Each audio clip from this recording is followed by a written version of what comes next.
Provinsi Jawa Tengah atau Jateng merupakan provinsi yang terletak tepat di tengah Pulau Jawa, berbatasan langsung dengan Provinsi Jabar, Jatim, dan DI Yogyakarta. Sejarah provinsi ini sudah berlangsung sejak zaman prasejarah. Berikut ini catatan sejarah Provinsi Jateng sejak zaman prasejarah, era dinasti Hindu-Buddha, masa kerajaan Islam, masa penjajahan, hingga akhirnya merdeka.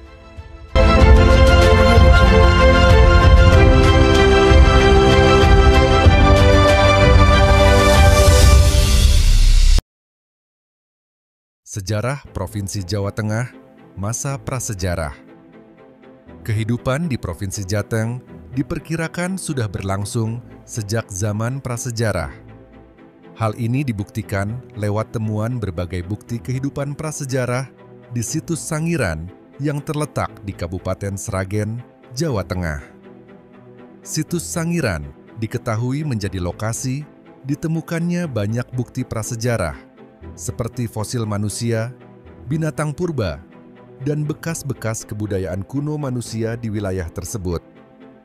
Para ilmuwan yakin bahwa Provinsi Jateng sudah dihuni oleh manusia sejak awal abad ke-8 Masehi atau di zaman Paleolitikum, zaman Batu Tua.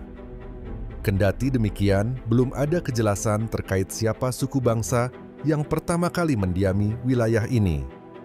Namun, yang jelas, para ahli percaya bahwa suku bangsa tersebut 1000 tahun yang lalu mendiami wilayah sekitar Sungai Bengawan Solo.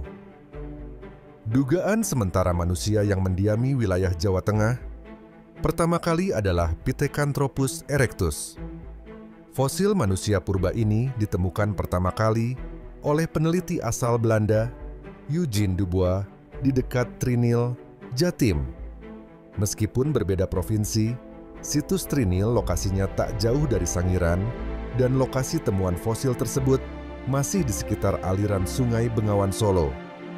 Temuan fosil Pithecanthropus erectus memperkuat dugaan peneliti bahwa sosok inilah yang pertama kali mendiami Pulau Jawa, termasuk Jawa Tengah.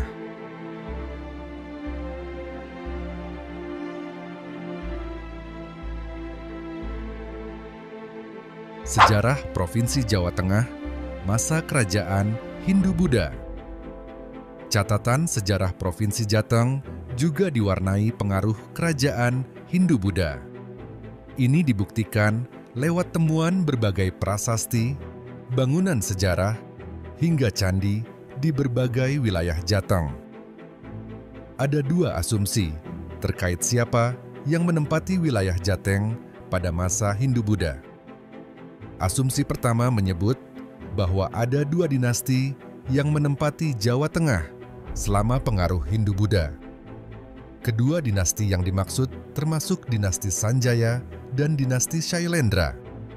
Dinasti Sanjaya dan dinasti Shailendra merupakan pecahan dari Mataram kuno. Dinasti Sanjaya merupakan kerajaan Hindu yang memimpin di wilayah Jateng bagian utara, sedangkan Shailendra beraliran Buddha yang memimpin di Jateng bagian selatan. Asumsi ini berdasarkan temuan dua prasasti peninggalan Shailendra dan Sanjaya di wilayah Jateng. Prasasti pertama adalah Prasasti Kalasan yang merupakan peninggalan Wangsa Sanjaya tertanggal tahun 778 Masehi. Sedangkan di wilayah Jateng juga ditemukan beberapa prasasti yang menyebut nama raja-raja keturunan Shailendra, seperti Prasasti Abhayagiri Wihara 792 Masehi, Prasasti Kelurak 782 Masehi, hingga Prasasti Kayumbungan 824 Masehi. Sementara itu, asumsi kedua diungkapkan oleh sejarawan Boecari.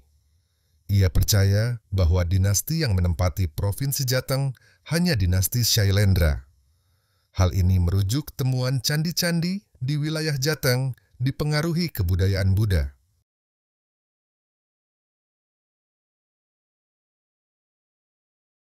Sejarah Provinsi Jawa Tengah, masa kerajaan Islam.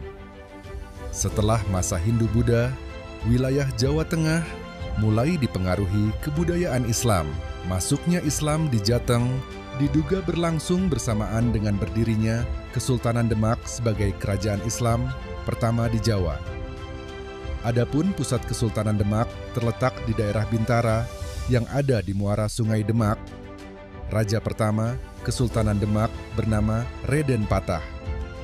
Di bawah kepemimpinan Raden Patah, Islam berkembang pesat di tanah Jawa karena menjadi tempat dakwah para wali songo. Pada masa kejayaan Kesultanan Demak, wilayah Jawa Tengah unggul dari sektor perdagangan. Kesultanan Demak berhasil menguasai Bergota, sebuah pelabuhan milik Kerajaan Mataram kuno yang berada di antara Demak dan Jepara. Melalui pelabuhan ini, aktivitas ekspor-impor wilayah Jateng berkembang pesat. Hal ini turut menarik minat Portugis untuk membuka aktivitas perdagangan di wilayah Malaka, termasuk Demak. Sayangnya, kedatangan Portugis justru diiringi dengan perang yang menewaskan Pati Unus, alias Pangeran Sabranglor. Kesultanan Demak juga runtuh akibat intrik politik yang melibatkan para petingginya, sehingga terjadi pemberontakan antar internal kerajaan. Bukti bahwa masa kerajaan Islam pernah mendiami wilayah Jawa Tengah dapat terlihat dari arsitektur bangunan kuno dan berdirinya banyak masjid di wilayah tersebut. Sejarah Provinsi Jawa Tengah, masa penjajahan. Usai runtuhnya dinasti Hindu-Buddha dan Kesultanan Islam, wilayah Jateng dijajah oleh bangsa Eropa. Dikutip dari situs Pemprov Jateng, penjajah mulai datang ke Indonesia, termasuk wilayah Jateng pada abad ke-16. Pada saat itu, wilayah Jateng masih dipimpin oleh Kerajaan Mataram Islam.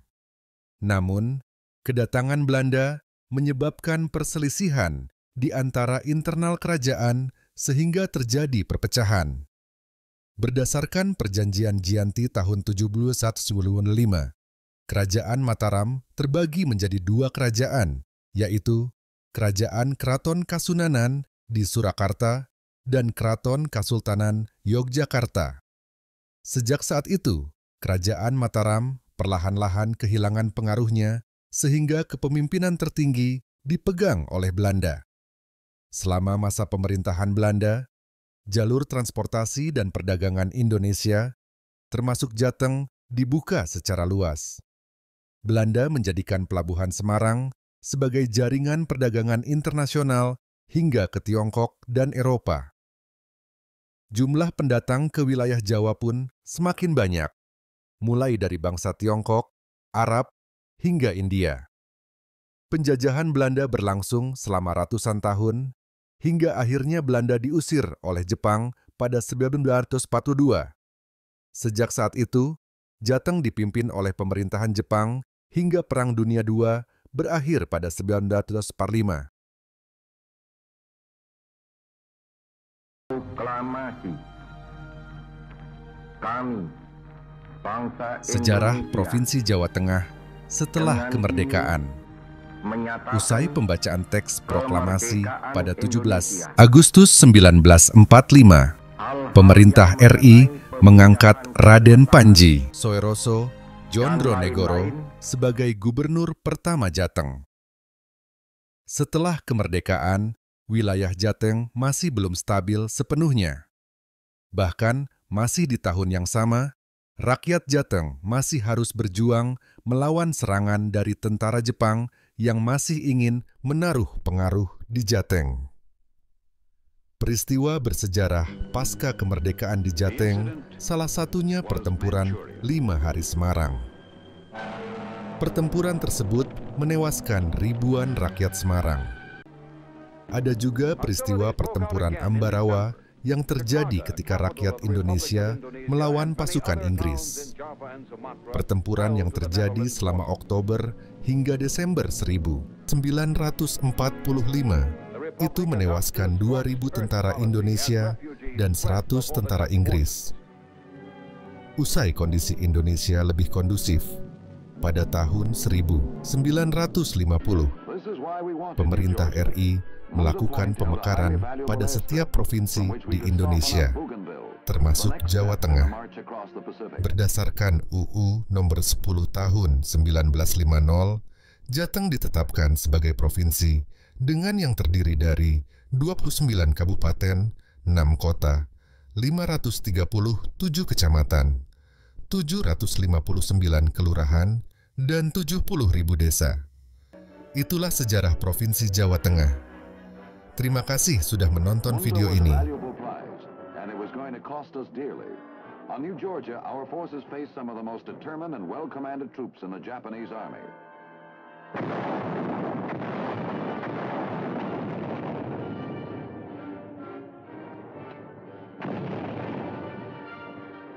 The quality of the outnumbered enemy soon became clear as the push toward Munda Airfield began. Our beachhead was only a couple of miles from Munda, but in the weeks which followed the landings, it was often a good day's work to advance 100 yards. More than once, our advance was pinned down for days at a time.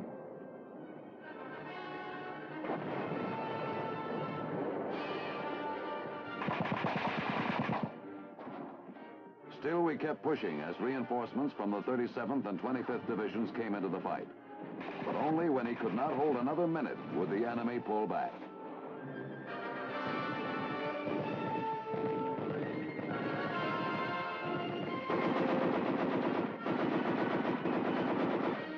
It took us nearly a month to punch our way through the 2 miles of jungle to Munda Airfield.